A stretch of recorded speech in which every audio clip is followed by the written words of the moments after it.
2월 8일 월요일 오늘의 기도로 큐티 시작합니다.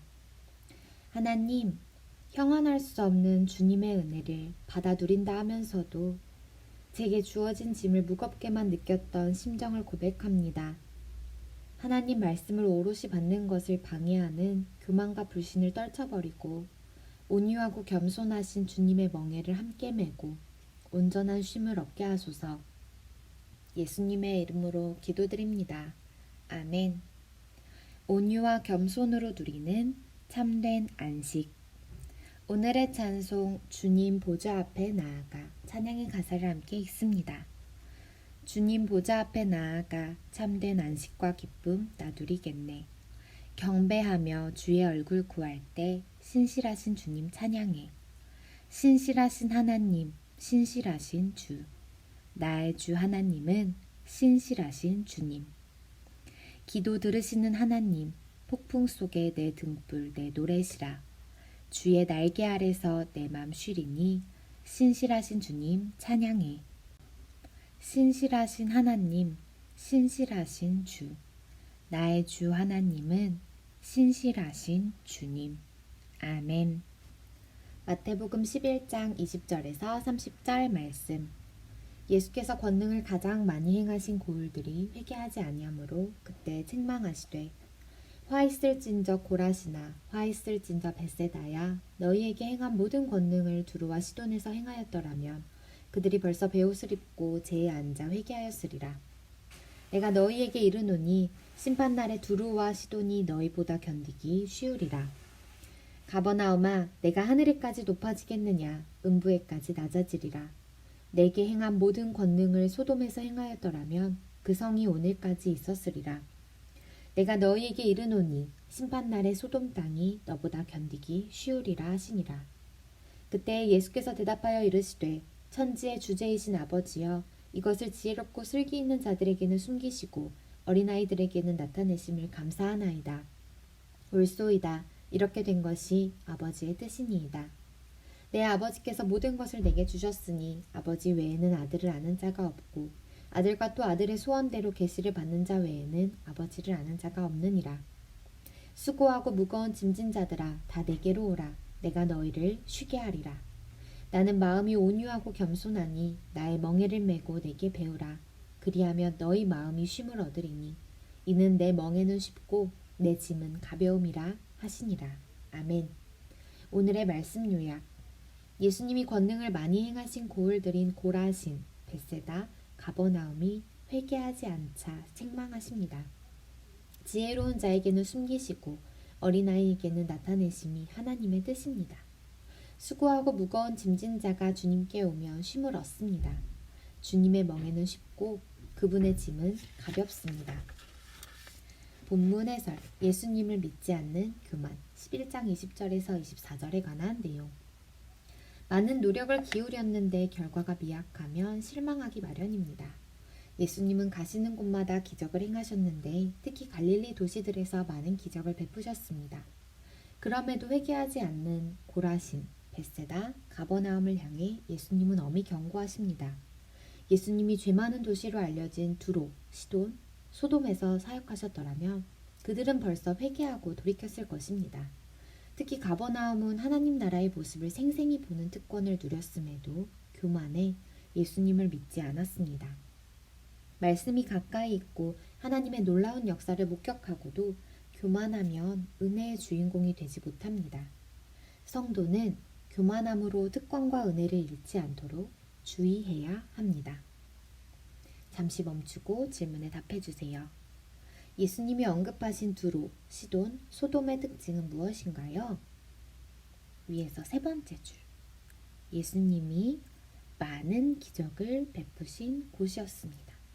그럼에도 회개하지 않았습니다. 최근에 교만과 불순종으로 잃어버린 하나님의 은혜가 있다면 무엇이 있나요? 내 삶을 돌아보며 이 질문에 답해 봅시다. 예수님 안에서 누리는 안식, 11장 25절에서 30절에 관한 내용. 예수님을 삶의 주인으로 모신 자는 은혜와 평강을 누립니다. 비록 세상에서는 보잘것없다 할지라도 예수님으로 인해 그는 하나님 보시기에 존귀한 인생입니다. 누구든 특권을 가졌어도 교만하면 음부에 처하지만 낮은 자리에 있어도 예수님을 통해 하나님을 아는 자로 살면 하나님 나라를 누립니다. 곧 예수님을 영접하느냐 아니냐에 따라 하늘 혹은 음부에 처하는 엄청난 차이가 생깁니다. 예수님을 영접한 자의 삶에는 참된 안식이 주어지는데 그가 예수님을 따르며 그분의 온유와 겸손을 본받기 때문입니다. 자신을 과시하는 위선적인 삶은 결국 무거운 짐을 진 것 같은 삶이 되고 맙니다.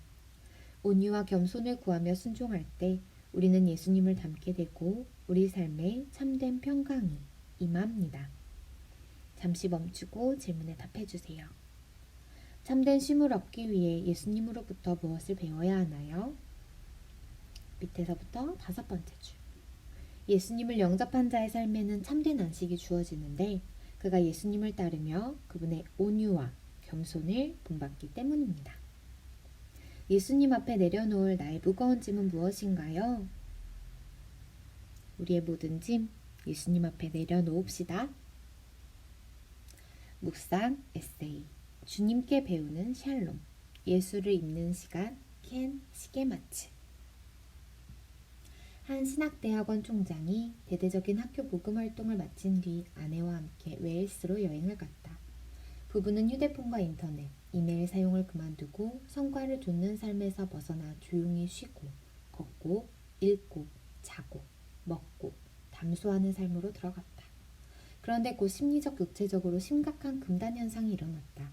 빈 시간을 견딜 수 없었고 일과 성과에 대한 갈망이 일어난 것이다.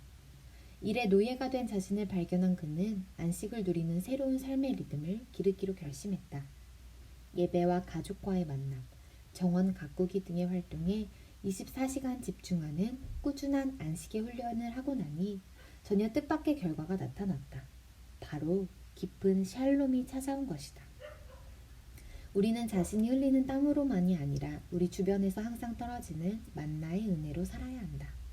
우리는 이미 하나님의 아들, 딸이기 때문에 거물이 될 필요가 없으며 우리 존재의 도장을 애써 찍을 필요가 없다.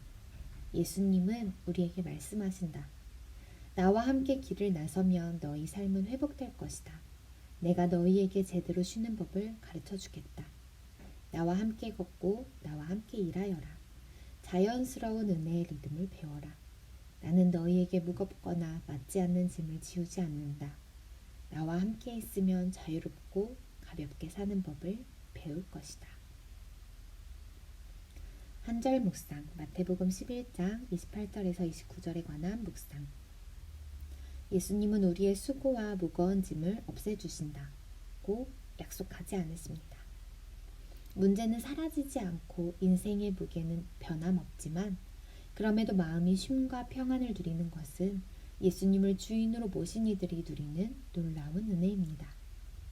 예수님이 가신 길은 세상 사람들이 보기에 어리석은 십자가의 길입니다.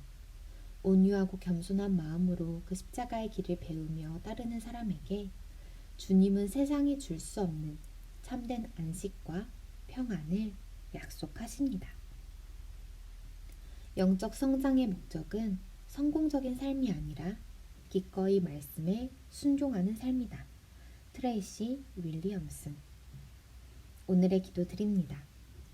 하나님, 형언할 수 없는 주님의 은혜를 받아들인다 하면서도 제게 주어진 짐을 무겁게만 느꼈던 심정을 고백합니다.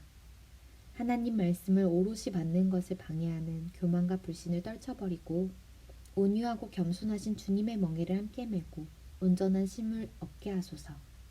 예수님의 이름으로 기도드립니다. 아멘. 주님 안에서 참된 평안 누리시며 주님의 온유와 겸손을 따라가는 우리가 되기를 소망합니다. 오늘의 큐티를 마칩니다. 감사합니다.